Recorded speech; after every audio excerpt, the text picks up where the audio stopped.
Well, I am very, very glad to be involved in publishing this book. Of course, I'm sort of a bystander to Dr. Wang's incredible institute. I think one of the things that I've always thought so unique about the CCG is it kind of combines all the academic rigor and thoughts of like that we're familiar with academic think tanks, but also it strikes me that Dr. Wang is an intensely practical person.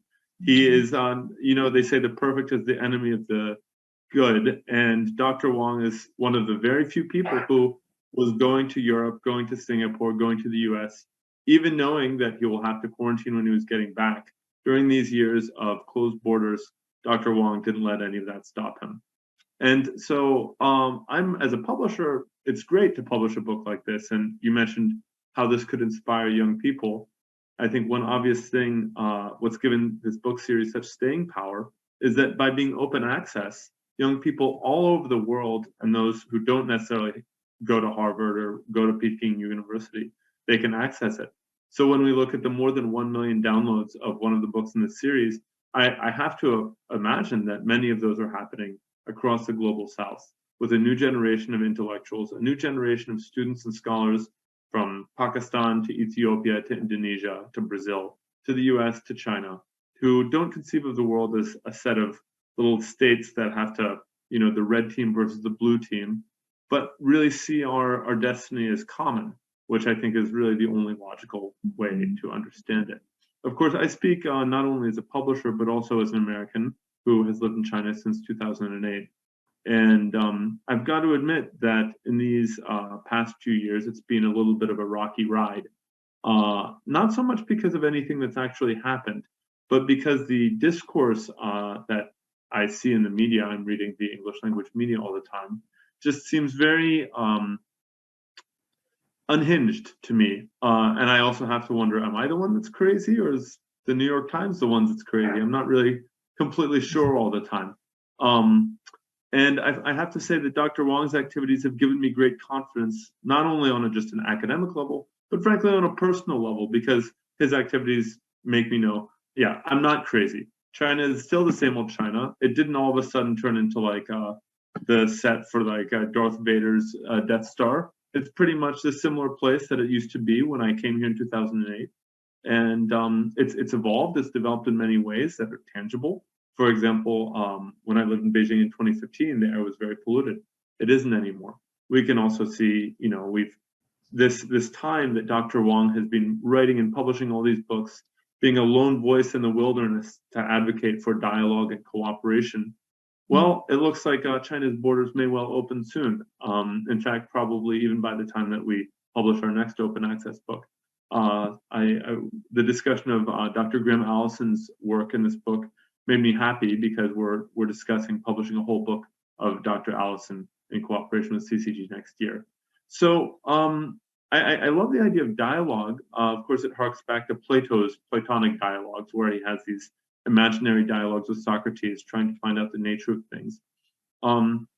It seems to me when we talk about the US-China relationship, again, just thinking of, I'm an American. I live in China. So relating to China is a question that's important to me just on a personal level every single day, especially as in the last years, my relationship to China has changed. Most notably, I guess in contrary to all the doom wishers and the war predictors, we've started a family this year, and my son was born 1 month ago in Shanghai, and we've already applied for his American passport. So I got to say that I'm voting with my feet, and I'm voting with my family's life on a positive future for U.S.-China relations.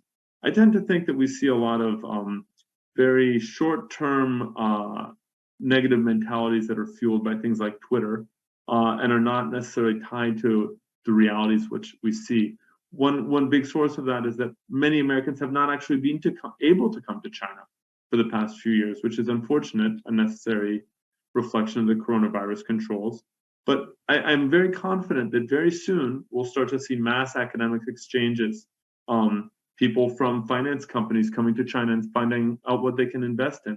And we'll all sort of remember all the positive things about globalization. And we'll know that that didn't just go away overnight just because, some Eldridge Colby, son of the CIA, director of the Vietnam War era, says so. So anyway, I think I'm rambling, but I'd like to thank Dr. Wang for this, not only as an editor of books, but also as a human being who lives in China, has lived in China, and intends to continue doing so. I often find myself puzzled by so much about this country, but I think that would be true no matter what country in the world I lived in. And I find that for me personally, dialogues with other intellectuals and figures like the one that we had the other month, Zune, about the floods in Pakistan, those are the ways that I learn the best. Because if I just talk to myself in the mirror all the time, I find that it only makes me more resentful and more frightened and more out of touch with reality. And it's only in talking to friends that I can sort of get a grip and think of some constructive things to do. So I have to applaud Dr. Wang for not only his academic rigor, but also his personal courage. And, they say when everyone zigs, you zag. And Dr. Wang certainly, he has zagged. He has gone against the stream when everyone is, sort of convinced themselves we have to have an argument.